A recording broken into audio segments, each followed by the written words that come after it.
One.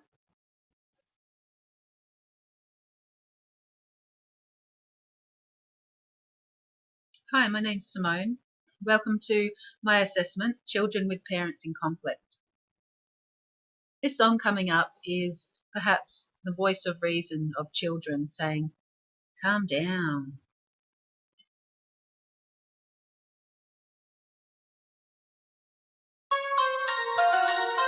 Yeah, just me, man.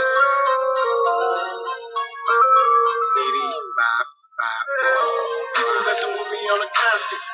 I don't want to be bothered with their nonsense. How the brain work, gotta know the deal. Don't wanna lose it, gotta find a way to keep it chill. Don't flip, yo lean. Don't flip, yo lean. Gotta get your brain a break. Deep breath so you don't make a mistake. Don't flip, yo lean. Don't flip, yo lean. Gotta get your brain a break. Deep.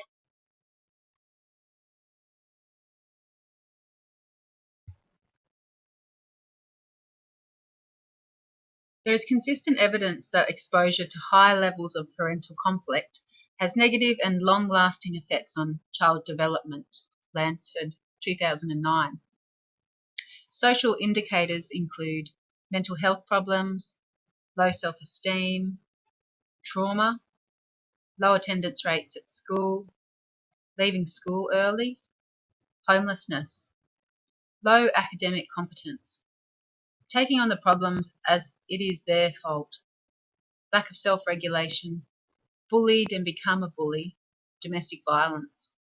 Some of the facts that I found included studies of intact and separated families suggest that high levels of interpersonal parental conflict increase the risk of children experiencing socio-emotional problems. These problems can be long-lasting, says Amato and Booth. Infants and toddlers are likely to exhibit psychosomatic disorders, Carlson tells us, such as stomach aches, diarrhea, asthma, nightmares, and regressive behaviour. Children in the WA Child Health Survey families who reported high levels of family conflict had almost double the rates of mental health problems or low academic competence.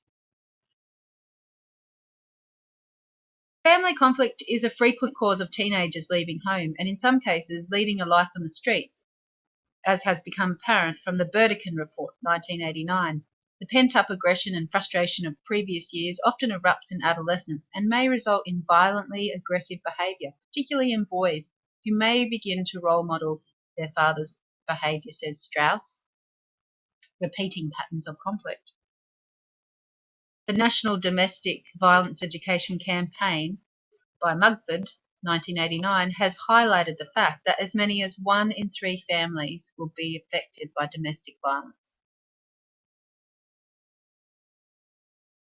And finally, in regards to adults, children who become adults of parents in conflict are vulnerable to substance dependency, repeating patterns of conflict, problems with intimacy, and ongoing mental health issues. In 2002, researchers Rana Repetti, Shelley Taylor, and Teresa Seaman looked at 47 studies that linked children's experience in risky family environments to later issues in adulthood.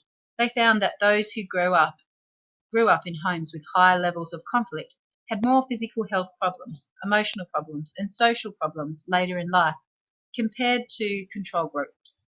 As adults, they were more likely to report vascular and immune problems, depression and emotional reactivity, substance dependency, loneliness, and problems with intimacy.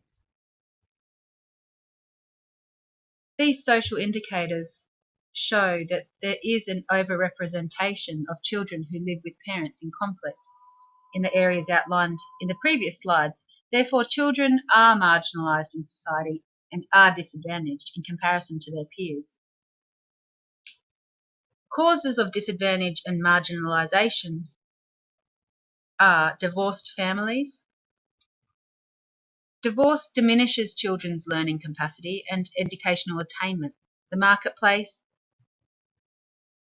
Divorce reduces household income and deeply cuts individual earning capacity. Health and well-being. Divorce weakens children's health and longevity. It also increases behavioural, emotional and psychiatric risks, including even suicide. Domestic violence is another one of our causes. Children from violent homes can exhibit the same sort of post-traumatic stress disorder symptoms as child refugees from Pol Pot regime in Cambodia, says Kinsey, or children living in Northern Ireland. Cohabitation. Research suggests that cohabitation doubles a child's risk of negative outcomes like poor social performance, psychological problems, and delinquency and drug use. Also, child abuse is more common when children live with their mum and an unrelated boyfriend.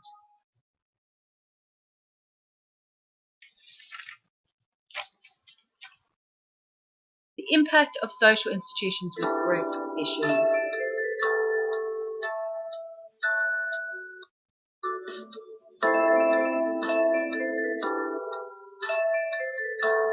Please note the United Nations points. Convention on the Rights of the Child.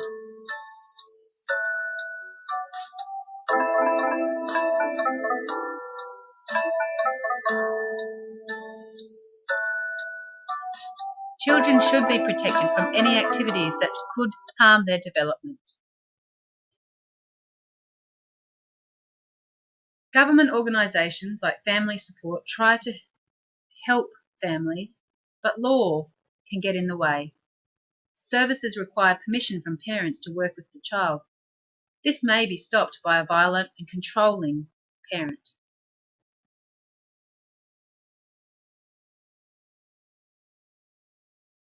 Family is an institution that has the most effect on children. If there is conflict in the family, then this will have an effect on children.